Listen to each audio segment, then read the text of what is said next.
Umi izin bertanya, apabila kita mempunyai qada sholat wajib, apakah boleh dan sah sholat untuk sholat tarawihnya? Baik, punya qada wajib, apakah sah sholat tarawih? Aslinya gini, mengqada sholat itu ada dua model. Ada orang karena, jadi qada sholat dilakukan di saat kita meninggalkan sholat fardu. Dan meninggalkan sholat fardu, ada orang kadang meninggalkan sholat fardu karena ada uzur. Ada orang yang meninggalkan sholat fardu karena tidak ada uzur. Meninggalkan sholat fardu karena tidak ada uzur, ini ada dua hal. Ada yang meninggalkan sholat fardu karena malas, ya, tidak uzur karena malas. Ada yang meninggalkan sholat fardu karena mengingkari masalah kewajibannya sholat fardu. Kalau ada orang meninggalkan sholat fardu karena ingkar akan kefarduannya sholat fardu, maka langsung hukumnya kafir. Kalau sudah kafir, ya berarti sudah bukan seorang muslim lagi, ya. Kalau seorang jadi kafir itu bukan hanya sekedar dia ikrar bahwa saya keluar dari Islam, tidak. Dengan dia mengatakan sholat fardu nggak wajib pun bisa menjadi seorang masuk kafir ini. Dia akan keluar dari Islam.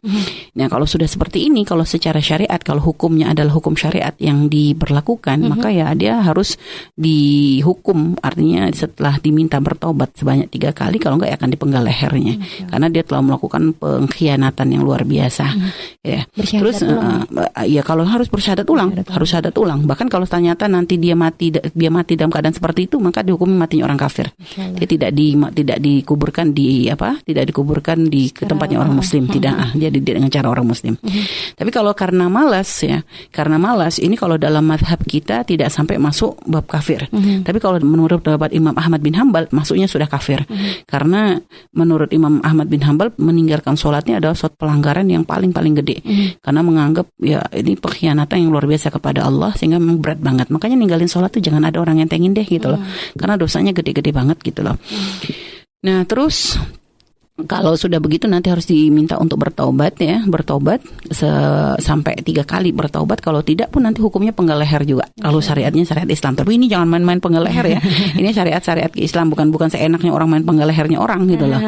Nah, adapun untuk masalah mengqadanya, kalau karena ini adalah sholat yang tanpa uzur. Kalau misalnya tadi yang mengaku malas ini ternyata bertaubat, nyesel dia, ya Allah, ya nyesel, saya mau tobat, akhirnya mau sholat, maka memang dikatakan dalam syariat Islam, selagi memang ada sholat yang ditinggalkan karena tanpa uzur, maka ketika dia bertaubat kepada Allah, maka dia harus menggunakan seluruh waktunya adalah untuk mengqadha sholat.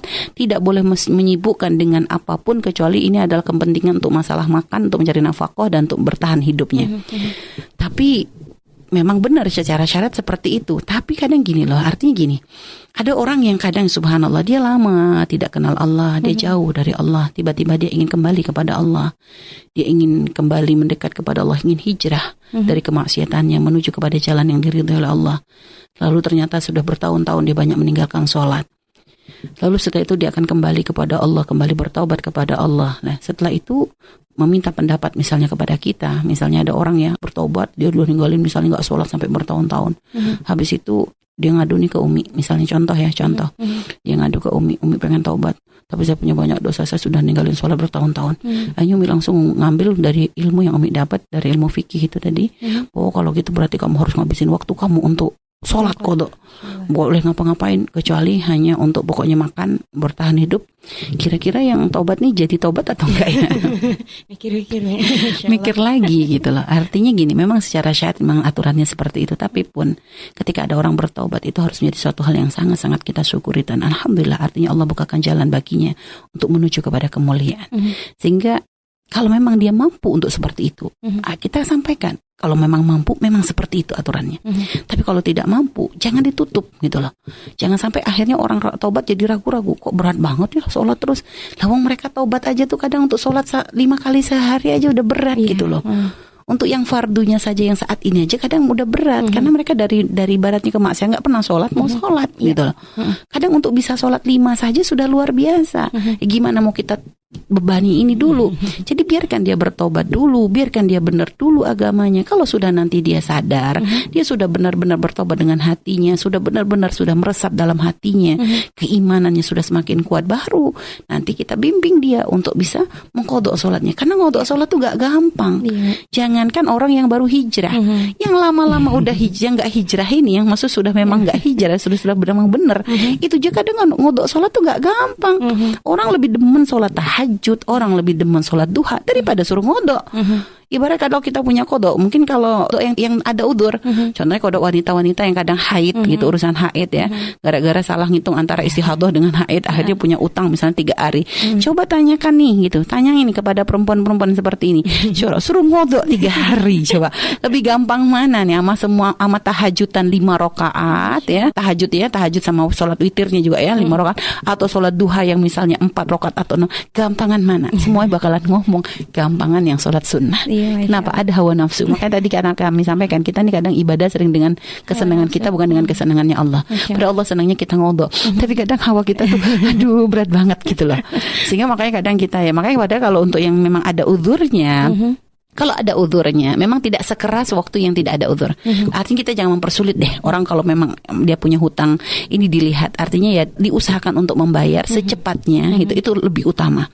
Kalau yang ada uzurnya, maka memang dianjurkan untuk segera membayar, tapi tidak diwajibkan seperti bab yang pertama tadi. Pertama kan memang harus sebanyak waktunya, pokoknya diusahakan semua waktunya digunakan untuk qada. Kalau memang yang ada uzurnya, ini ya boleh memilih. Cuma lebih diutamakan adalah mengqada. Nah, sekarang berkaitannya masih punya kodok tapi masuk Ramadan mana? Ya karena tadi artinya ada kebebasan untuk kita boleh ya, karena ini tarawih sendiri adalah satu keutamaan. Ya kalau bisa kita mengkodoknya jangan nunggu taraweh gitu lah.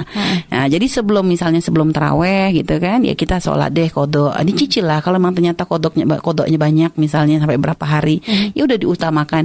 Misal waktu zuhur dua kali sholat, asar 2 kali sholat, subuh 2 kali sholat, maghrib 2 kali sholat, isya 2 kali sholat.